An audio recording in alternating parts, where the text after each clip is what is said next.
کلام مقدس میں سے دوسرا کرنتھیوں اس کا 5واں باب اور اس کی 20ویں آیت سے لے کر 21ویں آیت تک. اور کلام مقدس میں اس طرح سے لکھا ہے، غور سے سنیے. پس ہم مسیح کے ایلچی ہیں، گویا ہمارے وسیلے سے خدا التماس کرتا ہے. ہم مسیح کی طرف سے منت کرتے ہیں کہ خدا سے میل ملاپ کر لو. جو گناہ سے واقف نہ تھا اسی کو اس نے ہمارے واسطے گناہ ٹھہرایا، تاکہ ہم اس میں ہو کر خدا کی راست بازی ہو جائیں. کلام مقدس کے پڑھے اور سنے جان پر اس کی برکت. آمین. پس ہم مسیح کے ایلچی ہیں. پس ہم مسیح کے ایلچی ہیں. We are therefore the ambassador of Christ. ہم مسیح کے کیا ہیں؟ ایلچی ہیں، امبیسڈر ہیں. اور امبیسڈر کون ہوتا ہے؟ امبیسڈر جو ہے وہ ایک ہائی رینک ڈپلومیٹ ہوتا ہے، ہائی رینک پوزیشن ہوتی ہے. یہ اعلیٰ ترین سفارتکاری کی ذمہ داری ہے. اعلیٰ ترین سفارتی اہلکار ہوتا ہے. کون ہوتا ہے؟ سفارتکار ہوتا ہے. اور اس کی ذمہ داری کیا ہوتی ہے؟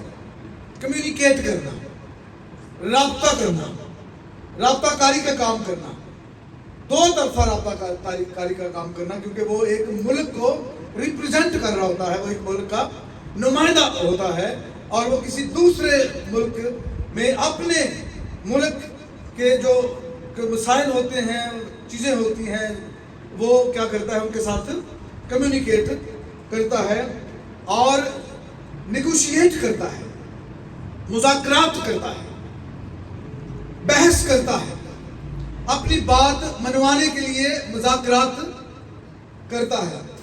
پھر ریپریزنٹیشن یعنی اپنے ملک کی کیا کرتا ہے؟ نمائندگی کرتا ہے. اس کو کیا کہتے ہیں ہم؟ امبیسڈر. اور اپنے جو ملک ہے اس کے جو انٹرسٹ ہوتے ہیں، اس کے جو مفادات ہوتے ہیں، ان کو کیا کرتا ہے؟ دوسرے ملک کے سامنے رکھتا ہے، پیش کرتا ہے. اور یہ بہت بڑی ذمہ داری ہوتی ہے سفارتکار ہونا، اور یعنی اپنے ملک کی کیا کرنا؟ نمائندگی کرنا. تو جو مسیحی ہے، مسیحی کیا ہے؟ سفارتکار ہے. مسیحی کیا ہے؟ ایلچی ہے. مسیحی کیا ہے؟ امبیسڈر ہے. کس کا امبیسڈر ہے؟ کس کا ایلچی ہے؟ کس کا سفارتکار ہے؟ خدا کی بات، خدا یسوع مسیح کی جو کنگڈم ہے، بادشاہی ہے، اس کا سفارتکار ہے، اس کا ایلچی ہے. کیونکہ ایلچی جو ہے وہ کیا ہے؟ جب ہم مسیح کو قبول کرتے ہیں، جب ہم مسیح کو اپنا شخصی نجات دہندہ قبول کرتے ہیں، جب ہم اس کو اپنا بادشاہ تسلیم کر لیتے ہیں، تو پھر ہم اس کے فرزند بن جاتے ہیں، ہم اس کے خاندان کا حصہ بن جاتے ہیں. اور کلام مقدس میں یوحنا کی انجیل اس کا پہلا باب اور اس کی 12ویں آیت میں لکھا ہے کہ جتنوں نے اسے قبول کیا اس نے انہیں خدا کے فرزند بننے کا حق بخشا. وہ اپنے خاندان میں ان کو بیٹے اور بیٹیاں ہونے کا حق بخش دیا. اور جب ہم اس کی بادشاہی کا حصہ بن جاتے ہیں، اور پھر صرف یہی نہیں ہے، جب ہم اس کے خاندان کا حصہ بن جاتے ہیں تو ہمارا اس کے ساتھ براہ راست تعلق استوار ہو جاتا ہے. ڈائریکٹ ریلیشن شپ جو ہے وہ ڈیولپ ہو جاتا ہے. کس کے ساتھ؟ خدا باپ کے ساتھ. ہم براہ راست اس کے حضور میں آ جا سکتے ہیں. ہم براہ راست اپنی بات اس کے حضور میں پہنچا سکتے ہیں. ہم براہ راست اس کے حضور میں دعا کر سکتے ہیں. یہ بہت بڑا شرف اور پریولیج جو ہے وہ ہمیں حاصل ہو جاتا ہے. ہمیں جب ہم مسیح کو قبول کر لیتے ہیں تو ہمیں ہماری نجات کی یقین دہانی ہو جاتی ہے کہ ہم نجات یافتہ ہیں، ہم چھڑائے گئے ہیں، ہم بچائے گئے ہیں، ہم آزاد کیے گئے ہیں. یہ ہمیں یقین دہانی ہو جاتی ہے. اور اس کے ساتھ ہم جب چاہیں جس وقت چاہیں دن کے وقت رات کے وقت کسی بھی پہر میں خدا باپ کے ساتھ خدا ثالوث کے ساتھ رفاقت اور شراکت میں وقت گزار سکتے ہیں. یہ ہمارا خدا کے خاندان میں داخل ہونے یا اس کا حصہ بننے کا جو شرف ہے جو ہمیں مل جاتا ہے یہ وہ ہے. سو اس کا مطلب کیا ہے؟ جب ہمیں نجات کی یقین دہانی ہو جاتی ہے، جب ہم بچائے جاتے ہیں، جب ہم اس کے خاندان کا حصہ بن جاتے ہیں، تو اس کا مطلب کیا ہے کہ ہم اس کی بادشاہی کے نمائندے بن جاتے ہیں، ہم اس کی بادشاہی کے ایلچی بن جاتے ہیں، ہم اس کی بادشاہی کے امبیسڈر بن جاتے ہیں، ہم اس کی بادشاہی کے سفارتکار بن جاتے ہیں. بس ہم مسیح کے ایلچی ہیں. گویا ہمارے وسیلے سے، آپ کے وسیلے سے خدا التماس کرتا ہے. God appeals، التماس کرتا ہے، وہ اپیل کرتا ہے ہمارے ذریعے سے، ہمارے وسیلے سے. کن سے اپیل کرتا ہے؟ کن سے التماس کرتا ہے؟ پھر پولس کہتے ہیں کہ ہم مسیح کی طرف سے منت کرتے ہیں. کیا کرتے ہیں؟ منت کرتے ہیں. کیا منت کرتے ہیں؟ کہ خدا سے میل ملاپ کر لو. خدا سے میل ملاپ کر لو.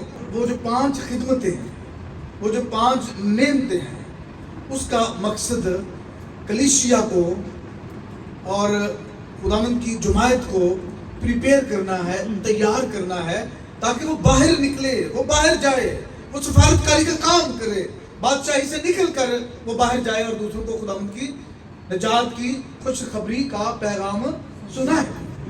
لیکن افسوس اس بات کا ہے کہ آج کا رسول، آج کا مبشر، آج کا چرواہا، آج کا استاد اور آج کا نبی جو ہے وہ فیم اور فنڈ کے پیچھے بھاگ رہا ہے، شہرت اور دولت کے پیچھے بھاگ رہا ہے، اور اس کے ساتھ ساتھ کلیسیا کا ایماندار اپنی روزمرہ کی ضروریات کو پورا کرنے کے پیچھے بھاگ رہا ہے. اسے یہ اندازہ ہی نہیں ہے کہ وہ مسیح یسوع کا ایلچی ہے، خدا کی بادشاہی کا امبیسڈر ہے، سفارتکار ہے، ہائی رینک آفیشل ہے.